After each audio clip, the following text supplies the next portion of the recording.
Hello, and welcome back to 10 at 10. My name is Michael Ramage. I'm the director of the Cyber Education Research Center here at Murray State University, and welcome back to 10 at 10.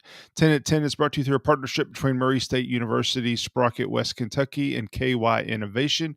And welcome back to episode 255. It is Black Friday, and I know that a lot of you are going to be watching this after the fact because you're out shopping.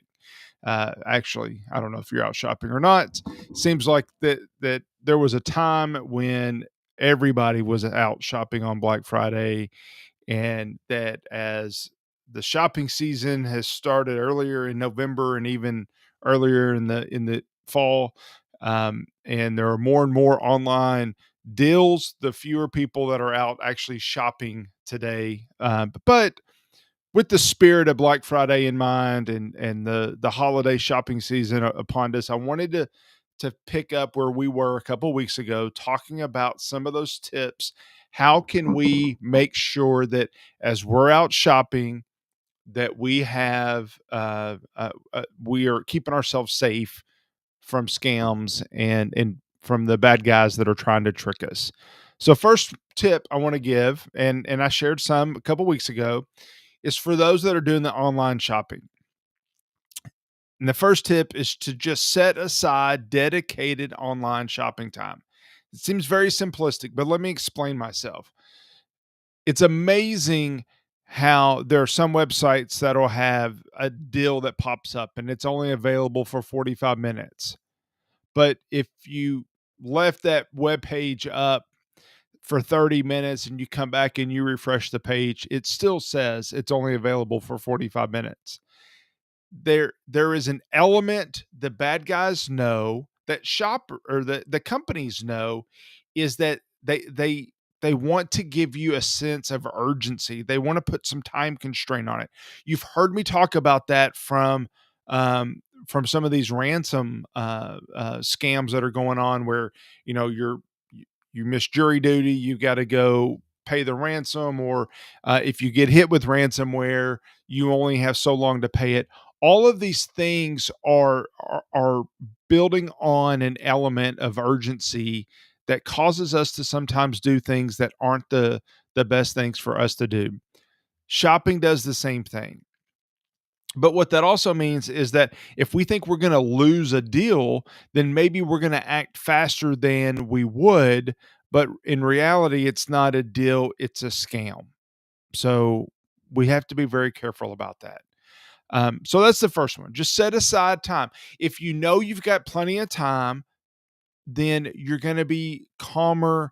You're going to be less likely to do something on impulse and maybe click a link or go to a website that's not the proper website. So give yourself time. Personally, I like to shop today and look for what I want, put it in the cart, think about it overnight, make sure that it's what I want, and then go back and make that purchase if that's what I want. All right, number two, be skeptical of extreme discounts. I say this a lot. I say this on here. I say this to my family. I say it to friends. If the price sounds too good to be true, then maybe it is. You know, first of all, Black Friday, there are ridiculous discounts. But if you really start looking at what is being discounted, a lot of times it's not the good brands, it's not the premium brands, it's the cheap stuff. It's already cheap. You know, companies, a lot of companies make the majority of their revenue during the holiday shopping season. So why are they going to give it away to you and not make money? They're not. They're going to make their money. So if there's a discount that is so extreme that, like, how in the world are they able to do this? Well, there's probably a catch. One, it's fake. Two, it's junk. Or three, there's a gotcha at the end. You got to read the fine print. You know, I remember when I was in college, I went to Black Friday with my mom, and I was actually there to get something that nobody really cared about, but it caused me to walk by the electronics. And back in those days, the they would sell an HP computer. It had the tower in one box, and it had a monitor, like the big CRT tube monitor, in another box, and it was tied together. And I can remember they had them set up in the middle of the aisle, and I walked down, and people were going crazy for these computers. And this older lady picked up that computer monitor together and threw it over the aisle to another older lady who caught it, put it in the buggy, and took off. And I'm thinking, oh my gosh, that computer is junk. It's not that good of a deal.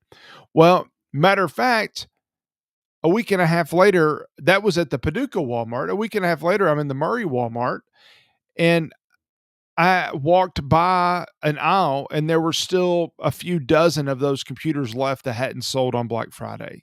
They tried to arbitrarily make this big thing out of these pricings. Well, a lot of times there are good deals, don't get me wrong, but the extreme deals, there's usually a catch. So just be very careful about that, because we all want a good deal. We know we all want a good deal, and the bad guys know that we want a good deal. So be very careful with that. All right, another one. You may think that, I'm sitting at the airport, I'm sitting at the coffee shop, whatever. I have a few minutes while I'm waiting in line for something else, and I want to do some online shopping. Excuse me. That's fine. I'm okay with that. But what I would suggest is that instead of doing that on Wi-Fi, use your mobile coverage. Use your cell coverage. Use 5G, use 4G. And here's why. It is really easy to masquerade a Wi-Fi name. It's easy for me to put up a wireless access point maliciously and say that I'm Starbucks. And if I put that right outside of Starbucks, you might be tempted to connect to it. That way you don't have to use your mobile data. Well, mobile data is not really a thing anymore. You got plenty. So use that, and that way you know that you're on a secure network. Yes, still look for the lock, still follow all the best practices that we've talked about before, but avoid that wireless, that free Wi-Fi, just because it's a lot easier for somebody to snoop, for somebody to masquerade as a public Wi-Fi, for somebody to snoop and steal your information on a public Wi-Fi than it is if you're using your mobile data for that shopping piece. So keep that in mind. All right. Next, tip number 4 is be aware of fake delivery notifications or payment emails. Maybe that notification is a text, not an email. But be aware that we are all getting those scam text messages and emails. We're getting those all the time. In July, you may avoid it and ignore it and think that it's a scam because you didn't order anything. We've all ordered something. It's all of us are going to have something delivered between now and Christmas. So if I sent you a fake delivery notification or an email that said, "Hey, I can't deliver to that address. Please log in here and verify your email address." All those things are very likely because that's what we're doing right now. This is the holiday season. The bad guys know that. So they're going to send that out. The same way that you would assume it's a scam in July, you need to assume that it's a scam in December. What I would suggest is that if you ordered something from Amazon and it can't deliver, log into your Amazon account the same way that you would always do it and check it out there. Don't click on a link in an email. Number 5, and I got to get through these a little quicker. Use your credit card instead of your debit card. Debit cards the banks are trying to protect you. They're trying to monitor. They're trying to do things, but using a debit card is like using cash. It's a little different, obviously, but there's some extra protections on a credit card that can help keep you out of trouble. So I would recommend a credit card. I will tell you that using a debit card. I had an incident about 8 months ago, and my bank took care of it and helped me out, even though it was on a debit card instead of a credit card. But to be safe, I would recommend that. And then last, monitor your accounts. Monitor your accounts. If you're going shopping, keep an eye on your accounts, set up alerts, make sure that if there are things that are going across your bank account, that you or someone in your family truly made that purchase. You don't want to get caught with transactions happening that you just assume uh, a spouse made, or yeah, I can't remember if I went to that store and I probably did. I just don't remember. That's not good enough. Monitor your accounts. The bad guys know there's going to be a higher volume of transactions and they can take advantage of that. So be careful with that.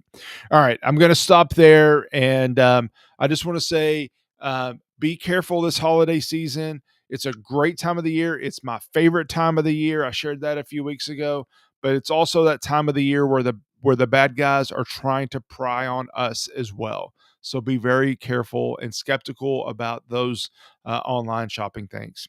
If you have any questions, please reach out and enjoy your shopping weekend. Thank you. Bye.